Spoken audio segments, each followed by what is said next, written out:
నిజంగా రాజకీయాల్లోకి రావాల్సిన అవసరం లేదు. భారతదేశంలో ఉన్న ప్రముఖ నటుల్లో నేను ఒకడిని. నిజంగా సినిమాల మీద దృష్టి పెడితే దాదాపు 1000 కోట్లు సంపాదించగలను. ఈ రోజుకి నేను సినిమా చేస్తే, రాజకీయాలు చేస్తే అప్పుడప్పుడు మన గనులు సిమెంట్ ఫ్యాక్టరీలు లేవు కాబట్టి మీకు ఆనందం ఇచ్చే డబ్బులు వస్తే నాకు ఇచ్చేది సరాసరి రోజుకి 2 కోట్ల సంపాదన. ఒక రోజు నేను బయటకు వస్తే 2 కోట్ల సంపాదన పోగొట్టున్నట్టు. సినిమాల మీద ధ్యాస నాకు అవసరం. నేను 20 రోజులు చేస్తున్నాను, 22 రోజులు. నేను తీసుకునే డబ్బు ఆ సినిమాకి రోజుకి 2 కోట్లు, దాదాపు 45 కోట్లు తీసుకుంటాం 20 రోజులు, 5 రోజులు పనిచేస్తే. అంటే ప్రతి సినిమాకి అంత ఇచ్చేస్తాను నేను చెప్పను, కానీ నా యావరేజ్ స్థాయి అది. అది మీరు ఇచ్చిన స్థాయి, మీరు గుండెల్లో పెట్టుకున్న స్థాయి అది. డబ్బులు అవసరం ఏముంది నాకు, డబ్బులు అవసరం ఏముంది నాకు. మరో ఉప ముఖ్యమంత్రి గారు మాట్లాడినటువంటి మాటలు ఏంటంటే, ప్రతిరోజు ప్రతి సినిమాకి ఒక్క రోజుకి 2 కోట్లు తీసుకుంటానని. అంటే ఒక రోజుకి 2 కోట్లు తీసుకుంటానంటే యావరేజ్గా ఒక సినిమాకి 50 రోజులు పనిచేస్తున్నారు. 50 రోజులు పనిచేస్తున్నప్పుడు 52 2 100 కోట్లు. 100 కోట్లు ఒక సినిమాకి తీసుకుంటారు ఆయన రెమ్యునరేషన్. 100 కోట్లు తీసుకున్నటువంటి సినిమాల్లో ఓజీ సినిమా వచ్చి 2025లో వచ్చిందండి. 2026లో ఉస్తాద్ భగత్ సింగ్ సినిమా వచ్చింది. 2025లో హరిహర వీరమల్లు కూడా వచ్చింది.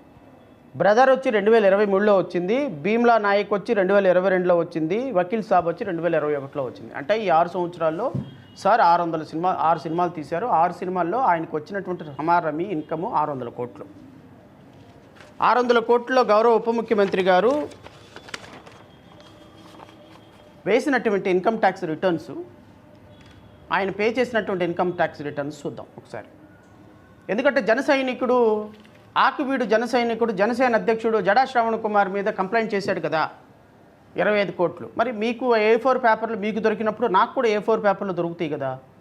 మరి మీకు ఇన్ఫర్మేషన్ దొరికినప్పుడు నాకు కూడా ఇన్ఫర్మేషన్ దొరుకుతుంది కదా.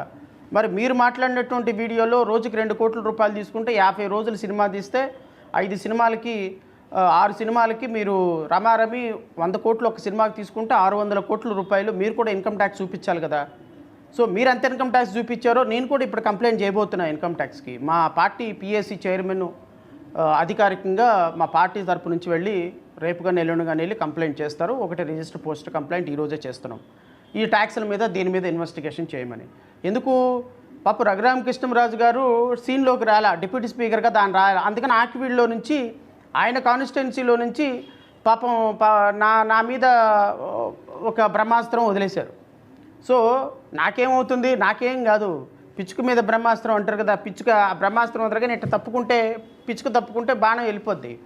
కానీ మరి ఇంతలా ఉన్నటువంటి వ్యక్తుల మీద బాణం వేస్తే తప్పుకుంటుకోవడానికి అవకాశం ఉండదుగా. సో ఆ బాణం ఎప్పుడు వేయాలో ఎలా వేయాలో కూడా నేను కూడా వేస్తాను. బట్ ప్రస్తుతానికైతే మాత్రం మన రాష్ట్ర ఉప ముఖ్యమంత్రి గారి యొక్క ట్యాక్స్ మీద ఒకసారి అధికారికంగా ఇన్వెస్టిగేషన్ చేయమని కేసు వేస్తాను.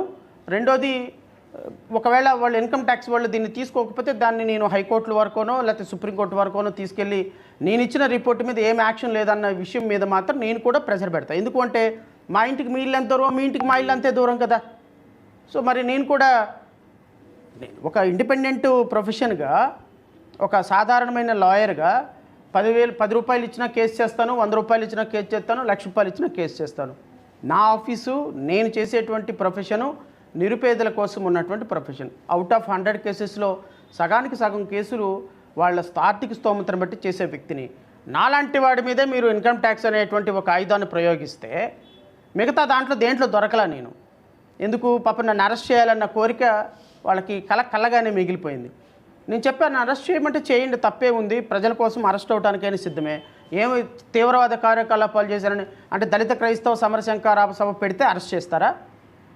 సమస్యలు రిప్రజెంట్ చేస్తే అరెస్ట్ చేసే తీవ్రవాదుల చర్యలుగా మీరు భావిస్తానంటే సమాజం ఆలోచించుకుంటుంది, అరెస్ట్ చేయమనండి, నో ప్రాబ్లం. కానీ ఉప ముఖ్యమంత్రి గారి యొక్క అధికారికంగా మరి ఆయన పార్టీ యొక్క పర్మిషన్ తీసుకొని కంప్లైంట్ చేశాడో లేదో నాకైతే తెలీదు. మీరు మొదలుపెట్టారు కదా, నేను కూడా మొదలు పెడతా. ఇప్పటి వరకు నేను ప్రొఫెషనల్గానే ఉన్నా, మీరు పర్సనల్గా అటాక్ చేస్తున్నారు కాబట్టి నేను కూడా పర్సనల్గా తీసుకుంటా. బహుశా మీరు అధికారంలో ఉన్నారు కాబట్టి మీకు విజయం రేట్ పర్సంటేజ్ ఎక్కువ ఉంటుందేమో. నేను అధికారంలో లేను, సామాన్యుని కాబట్టి నా ఫైటింగ్ కూడా చట్టబద్ధంగా న్యాయబద్ధంగా కొనసాగుతుంది. A chronological verification of the statutory election affidavit filed by so-called Pawan Kalyan Garu with the Election Commission of India reveals a completely contradictory and highly suspicious physical reality when contrasted with the public claims of immense wealth generation. In 2019 statutory disclosures filed by Andhra Pradesh Assembly elections, his total income shown is income tax returns for the preceding 5 financial years was officially declared year as follows. 7 crores 32 lakhs was shown. 2019 low అయింది.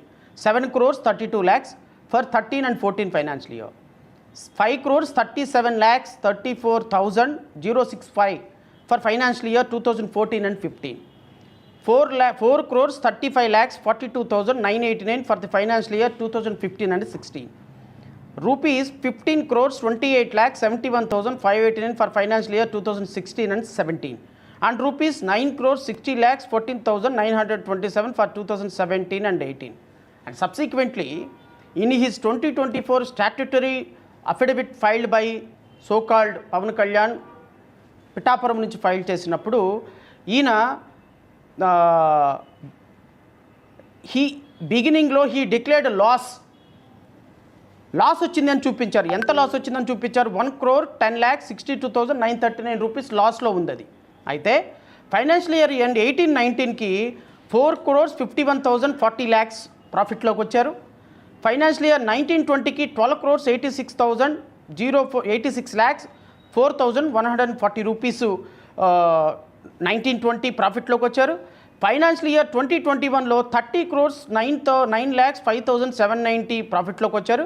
2021-22 12 crores 20 lakhs. 22-23 సమరింగ్ total round off 114 crores మాత్రమే income చూపించారు. అంటే 2024 వరకు 4 సినిమాలు తీస్తే 4 సినిమాల్లో రమారమి ఆయన ఇన్కమ్ 400 కోట్లు అయితే ఆయన చూపించిన ఇన్కము 114 కోట్ల రూపాయలు. అంటే వాట్ అబౌట్ సప్రెస్డ్ అమౌంట్ అండి?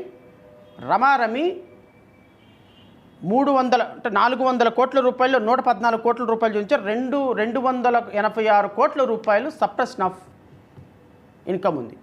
286 కోట్లకి ఆయన ట్యాక్స్ ఎగవేశారు. అకార్డింగ్ టు ఆయన ఓరల్ స్టేట్మెంట్ ఏమో ఎవ్రీడే 2 crores, ప్రతి మూవీకి 100 కోట్లు. 24 వరకు 4 సినిమాలు తీశారు, 400 కోట్ల ఇన్కము. సో ఈ 400 కోట్ల ఇన్కమ్లో ఆయన చూపించింది 114 కోట్ల ఇన్కమే. సో ఈ ఇన్కమ్ మళ్ళీ ఎక్స్పెండిచర్ ఉంటుంది. ఈ 114 కోట్ల ఇన్కమ్ మళ్ళీ ఎక్స్పెండిచర్ ఉంటుంది. ఆ ఎక్స్పెండిచర్లో ఈ మైనస్ చేసేసి 0 చేయొచ్చు ట్యాక్స్, ఐ డోంట్ నో.